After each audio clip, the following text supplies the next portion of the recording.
తెలియజేయడానికి వెళ్తే వైసీపీ వాళ్ళు దాడి చేశారా? జగన్ వస్తున్నాడని నిరసన తెలుపుతున్నారు మహిళలు. అది తట్టుకోలేక వైసీపీ నాయకులు కానీ కార్యకర్తలు కానీ మహిళల మీద దాడి చేశారు. ఓహో, ఆ దాడిలో పోలీసులు కూడా గాయాలయ్యారు. ఎట్లా చూస్తారు?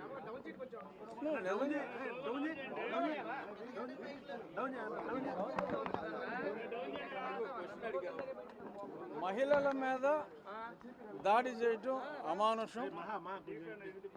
మహిళల మీద దాడి చేయటం అమానుషం. ఎందుకంటే వాళ్ళ మీద దారుణంగా దుర్భాషలాడి సాక్షి మీడియాలో, ఆ తర్వాత మరి సజ్జల రామకృష్ణారెడ్డి గారు మరి శంకరజాతువులు అన్నాడు ఆయన. వీళ్ళేమో ముందు మీడియాలో ఇగిలించుకుంటూ సకిలించుకుంటూ ఏ దేవుళ్ళు అని చెప్పి మాట్లాడుతూ ముస్లిం దేవుళ్ళ, క్రిస్టియన్ దేవుళ్ళ, ఏ దేవుళ్ళు అని చెప్పి ఆ పారిపోయినోడు ఇంకా దొరకల. మరి అతను మరి అలా మాట్లాడటం డెఫినెట్గా మహిళల ఫీలింగ్స్ హర్ట్ అని, మనోభావాలు దెబ్బతిన్నాయి. మరి మనోభావాలు దెబ్బతీయటం వెనుకున్న పార్టీ నాయకుడు వచ్చినప్పుడు శాంతియుతంగా నిరసన తెలియజేయటం గాంధీజీ నేర్పిన సిద్ధాంతం. మరి గాంధీవాదంతో వాళ్ళ నిరసన తెలియజేస్తే మరి వైసీపీ వాళ్ళు వాళ్ళ ఒరిజినల్ పోకడనే చూపెడుతూ మరి వాళ్ళ దాష్టికాలు మహిళల మీద చేయటం అనేది ప్రతి ఒక్కరూ ఖండించవలసిన విషయం. మరి అది చేస్తే మరి పోలీసులను కూడా గాయపరిచారంటే మరి ఇది చిన్న విషయం కాదు. మరి తప్పకుండా ఆ దాడి చేసిన వాళ్ళ మీద మరి ప్రభుత్వం తగు చర్యలు తీసుకుంటుందని నేను అనుకుంటున్నాను. ఆ విజువల్స్ చూడలే నేను. ఇప్పుడు కూడా వైసీపీ వాళ్ళు ఆ మాటలకి కట్టుబడి ఉన్నారనిపిస్తుంది. ఇప్పుడు కూడా ఇది తప్పు అని కూడా ఒక్కరు కూడా ఖండిస్తుంది. అదేనండి, ఇప్పుడు వాళ్ళ నైజం, వాళ్ళ ప్రవృత్తిని ప్రస్ఫుటంగా వాళ్ళు చూపెట్టుకున్నారు ఆ మీడియా ద్వారా. ఇక్కడ మళ్ళీ శాంతియుతంగా నిరసన తెలియజేయడానికి వచ్చిన వాళ్ళ మీద దాడి చేయటం ద్వారా వారి సంస్కృతి ఇది అని చెప్పి మరి ప్రజలకి మరొకసారి తేటతెల్లం చేస్తున్నారు. ప్రజలు అన్నీ గమనిస్తారు. డెఫినెట్గా మరి మొన్ననే ఇంకా సరిగ్గా సంవత్సరం కూడా కాలేదు. మరి వాళ్ళకి సంవత్సరం అయింది, జస్ట్ 4వ తారీఖు అంటే సంవత్సరం మీద ఓ వారం రోజులే గడిచింది. మరి వాళ్ళకి దారుణంగా బుద్ధి చెప్పి మరి అయినప్పటికీ బుద్ధి రాకపోవటం దురదృష్టం. మరి ఏం చేయగలం? వారికి బుద్ధిని ప్రసాదించాలని చెప్పి భగవంతుని ప్రార్థించడం తప్ప మరి అంతకన్నా చేయగలిగింది ఏమీ లేదు. ఈ కృష్ణంరాజు అరెస్ట్ వ్యవహారాలు కూడా ప్రభుత్వం కొంత మెత్తగా వ్యవహరిస్తుందని విమర్శలు అంటే వెతుక్కుంటున్నారు. మరి అతను పారిపోయాడు.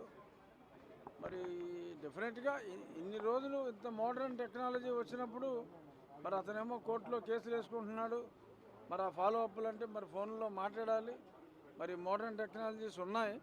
సో కాబట్టి డెఫినెట్గా ఎనీ మూమెంట్ అతను దొరికేస్తాడని అనుకుంటున్నాను. ఇవాళ కాకపోతే రేపైనా దొరికేస్తాడు.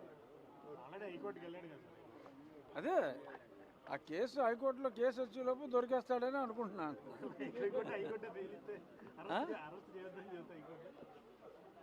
ఎందుకంటే అరెస్ట్ చేయొద్దని ఎందుకు చెప్తారు జనరల్గా? ఇప్పుడు అంత దారుణంగా కామెంట్ చేసిన వాళ్ళని రక్షిస్తుంది హైకోర్టు అని చెప్పి నేనైతే అనుకోను. ఎందుకంటే చెప్పలేం కదంటే, హైకోర్టు వ్యూ ఎలాగైనా ఉండొచ్చు. కానీ మరి గతంలో మనం చూసిన దాన్ని బట్టి మరి ఇప్పుడు అలా చూసుకుంటే మరి అతన్ని అరెస్ట్ చేశారు కదా, కొమ్మినేని అరెస్ట్ చేశారు. కొమ్మినేని ఓకే ప్రోత్సహించాడు, వెకిల్ నవ్వులు నవ్వాడు. కానీ ఆయన వెకిల్ నవ్వులు నవ్వడానికి అసలు కారణమైన వాడిని వదిలేయటం అనేది డెఫినెట్గా ఏ న్యాయస్థానంలో కూడా జరగదు. జగన్ గారి బాధ వర్ణనాతీతం. అసలు జగన్ గారు అసలు ఇలాగా మీడియాలో మాట్లాడితే సాక్షికి సంబంధం ఏముందంటే ఇతని మీద కేసు పెడతాం ఏంటంటే, మరి ఇప్పుడు నేను మరి గతంలో TV5లో ABNలో మాట్లాడినప్పుడు సరే నాకు నోటీస్ ఇచ్చాడంటే బుర్రుండో బుర్రలేక ఇచ్చాడు అనుకుందాం. మరి ఆ యాజమాన్యాలిద్దరినీ కూడా మరి ఎందుకు? ఇప్పుడు మాట్లాడింది నేను, వాళ్ళు నన్ను అడిగారు, ప్రశ్నలు అడిగారు, మాట్లాడాను. శ్రీనివాసలాగానే కొమ్మినేని శ్రీనివాసరావు లాగా వాళ్ళు యాంకర్లు, వాళ్ళ మీద కేసు పెట్టారు. మళ్ళీ ఇంకొక వితండవాదం ఏంటి, వీళ్ళు పిశాచాల రాక్షసుల శంకరజాతులు అని చెప్పి సజ్జలు అన్నాడు. దేనికి?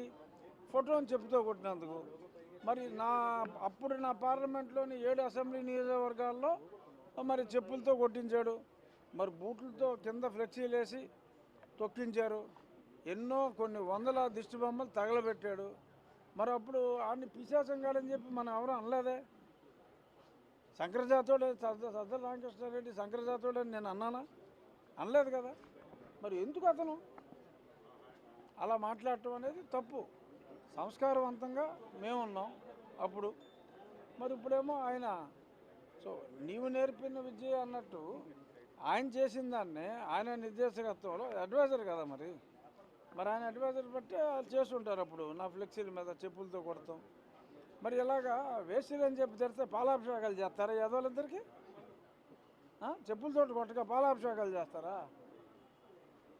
సో అది వారి విచక్షణ మొదలైతే ప్రభుత్వం సానుకూలంగా ఉంటుంది, సరైన చర్యలు తీసుకోలేకుండా రెచ్చిపోతున్నారనేది ప్రజల్లో ఉన్న అభిప్రాయం. ఏమండి, ఇతన్ని తీసుకొచ్చారు, ఆడు పారిపోయాడు, ఆడు దొరికితేనేమో హింసించారంటారు, దొరకకపోతేనేమో వాళ్ళకి సానుకూలం అంటారు. వాళ్ళకి సానుకూలంగా ఎందుకు ఉంటుంది ప్రభుత్వం? డెఫినెట్గా మీరు చూస్తూ ఉండండి, రేపు పొద్దురికాల దొరికేస్తారు. రేపు మాట్లాడుకుందాం.